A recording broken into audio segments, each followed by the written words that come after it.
Et nous sommes de retour en compagnie de Karina Chabot pour le Journal de l'économie. Bonjour Karina. Bonjour Vincent. Et on commence avec cette opération de charme de François Hollande envers les patrons français. Le chef de l'État recevait hier quelques 300 chefs d'entreprise pour tenter de renouer les liens après les tensions ces derniers mois. Oui, il leur a clairement tendu la main en allégeant les taxes en cas de cession d'entreprise. C'était au cœur des revendications des pigeons, ce mouvement de patrons de start-up qui se plaignaient d'être matraqués fiscalement. Les précisions d'Audrey Racine.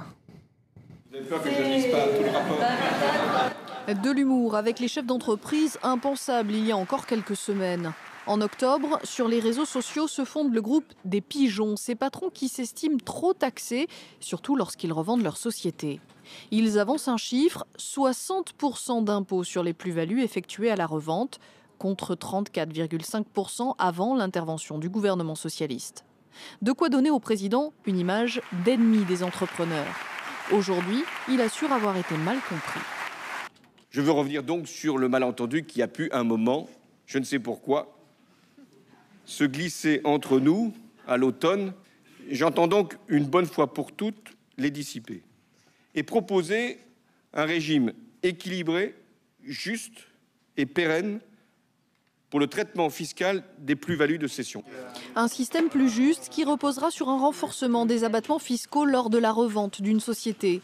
Si un patron cède son entreprise alors qu'il la possède depuis moins de 2 ans, pas d'abattement. Entre 2 et 8 ans, 50% d'abattement, c'est-à-dire que l'entrepreneur ne paiera des impôts que sur la moitié de sa plus-value. Au-delà de 8 ans, 65%. Quant à une cession pour un départ en retraite, en dessous de 500 000 €, la plus-value ne sera tout simplement pas taxée. Un message rassurant pour les entrepreneurs. C'est-à-dire qu'un entrepreneur ou un investisseur qui investit dans une start-up, qui prend un risque très important, le risque de tout perdre tout simplement, se retrouve avec une fiscalité qui est équivalente, voire meilleure que la fiscalité qui était en place auparavant. Autre annonce, la suppression du fichage à la Banque de France en cas de faillite, une mesure qui devrait permettre aux entrepreneurs de se relever de leur échec. Et tout ça nous conduit au marché, Karina, en commençant par les bourses européennes. Oui, qui ouvrent en hausse, porté par l'espoir d'une intervention de la Banque Centrale Européenne cette semaine, qui devrait peut-être baisser les taux d'intérêt, porté aussi par la création d'un nouveau gouvernement italien. Le nouveau président du Conseil doit rencontrer Angela Merkel à Berlin.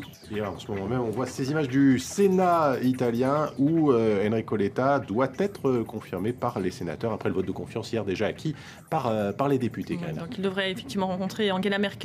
Il tentera probablement d'y défendre une politique européenne orientée vers plus de croissance pour enrayer le chômage. L'Allemagne, où la confiance des consommateurs est au plus haut depuis mars 2007, à 6,2 contre 6 en février. Et puis pas de croissance pour l'Espagne au dernier trimestre. L'économie espagnole a reculé de 0,5% après une baisse de 0,8% fin 2012.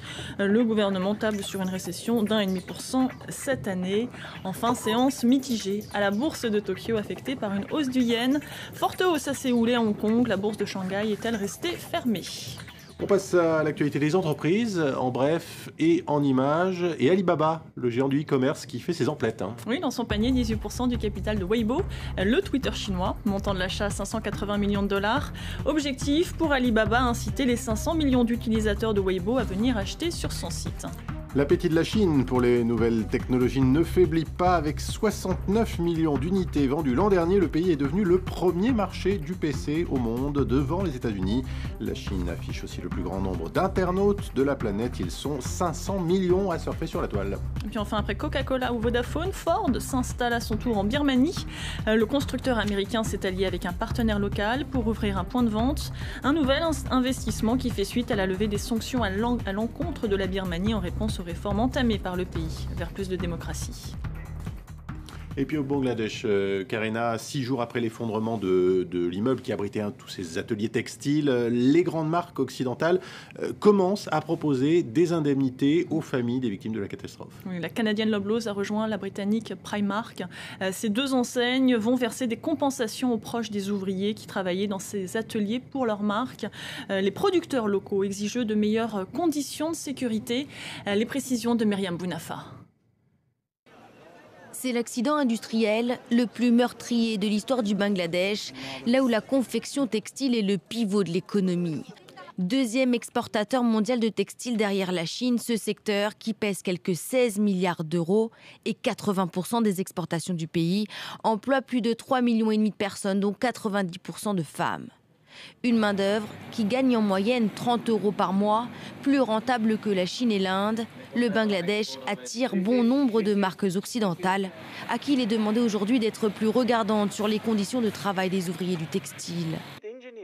J'ai besoin d'ingénieurs, j'ai besoin d'un gouvernement qui mette en place une procédure précise pour que chaque bâtiment, avant qu'il n'accueille les ouvriers, soit inspecté.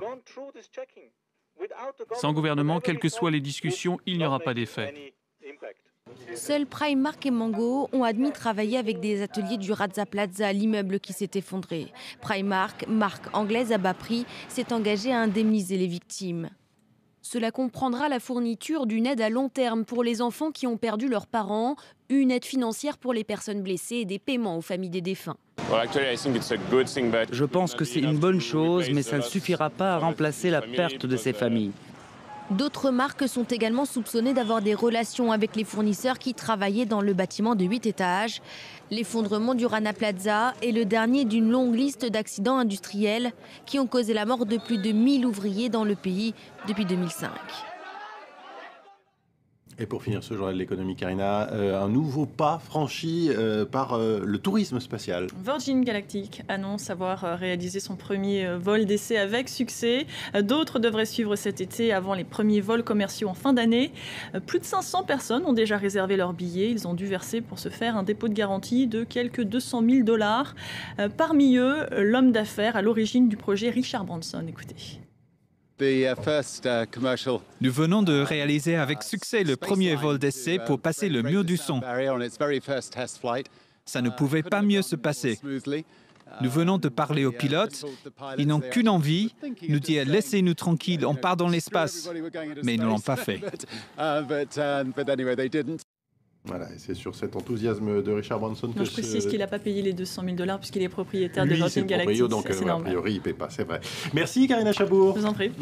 Il est 9h26 à Paris. Avant de nous quitter, je propose ces images en direct venues du Sénat italien. Les sénateurs qui doivent voter ce matin pour accorder leur confiance au gouvernement d'Enrico Letta. C'est en ce moment même un sénateur du parti de Silvio Berlusconi qui a la parole. Le nouveau gouvernement a déjà été approuvé hier par les députés. Vous le savez, dans son discours de politique générale, le nouveau chef du gouvernement a dit vouloir mettre fin à l'austérité. On se quitte sur ces images. Dans moins de 4 minutes maintenant, le prochain journal, nouvelle demi-heure d'information en compagnie d'Hélène Drouet. Restez avec nous. Très bonne journée sur France 24.